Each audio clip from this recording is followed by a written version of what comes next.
Hi, today I want to read you a book called The Relatives Came by Cynthia Rylant. This is one of my favorite stories.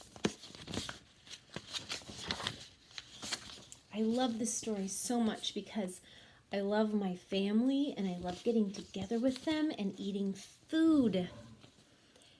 It was in the summer of the year when the relatives came.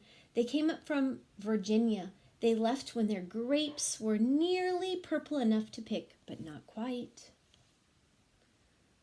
Look at that. Look at all the stuff they're putting into the car. Look at that. They had an old station wagon that smelled like a real car, and in it they put an ice chest full of soda pop and some boxes of crackers and some bologna sandwiches, and they came from Virginia. They left at 4 in the morning when it was still dark, before even the birds were awake. Look at that, you can see the moon. An ice box, it says that they bought a chest full of ice and soda pop.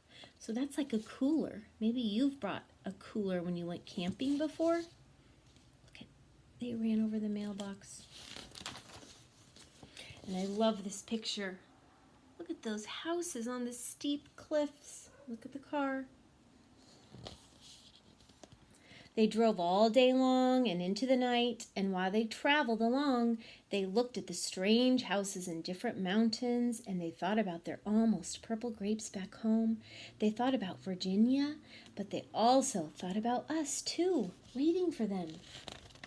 Their relatives.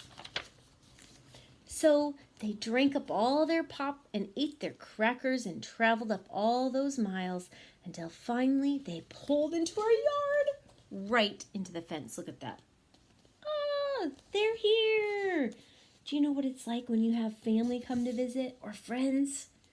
Lots of us haven't had that in a long time because of the coronavirus. Look at that. Look at all the hugging. And look how much fun they're having.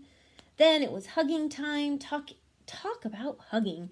Those relatives just passed us all around their car, pulling us against their wrinkled Virginia clothes, crying sometimes. They hugged us for hours. They were happy. I'd say they were in the yellow zone.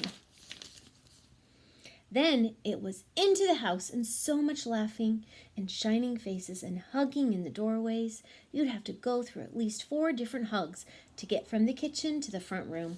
Those relatives. Oh, look at the eating.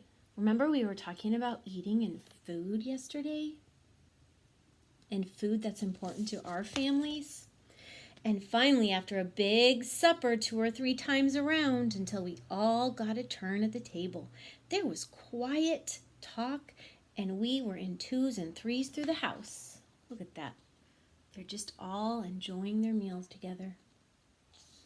Look at 2s and 3s. The relatives weren't particular about beds, which was good since there weren't any extras. So, a few squeezed in with us and the rest slept on the floor, some with their arms thrown over the closest person, or some with an arm across one person and a leg across another. Look at that. Oh my gosh. It was different going to sleep with all that new breathing in the house. Oh my gosh, look at, she can't sleep. I think that person's snoring. Look at the dog. Look at that. Haircuts. They're playing. They're planting. Fixing. The relatives stayed for weeks and weeks. They helped us tend the garden and they fixed any broken things they could find. Playing in a box. They ate up all our strawberries and melons. They promised we could eat up all their grapes and peaches when we came to Virginia. And they played music. Doesn't that look like fun? Look at that music. and singing and taking pictures. But none of us thought about Virginia much. We were so busy hugging and eating and breathing together.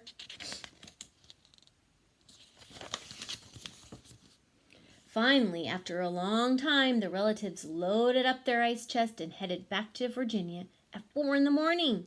We stood there in our pajamas and we waved them off in the dark. We watched the relatives disappear down the road.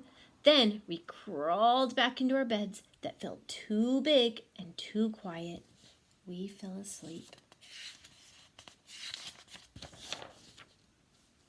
And the relatives drove on all day long and into the night, and while they traveled along, they looked at the strange houses in different mountains, and they thought about their dark purple grapes waiting at home in Virginia. But they thought about us too, missing them, and they missed us.